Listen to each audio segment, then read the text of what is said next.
40 santim yüksekliğinde 22 santim taban genişliğinde olan bir Fransız şömine saati.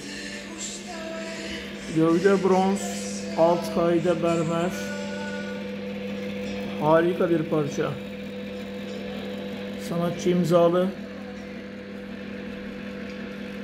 Muhteşem bir görünüm. Saat faal. Siyah onyx mermer. Detaylara bakar mısınız? Dantel gibi işlenmiş.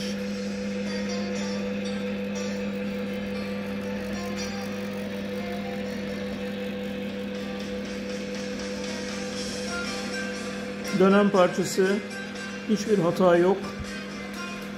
Dilerim sizin olur. Sağlıkla kalınız.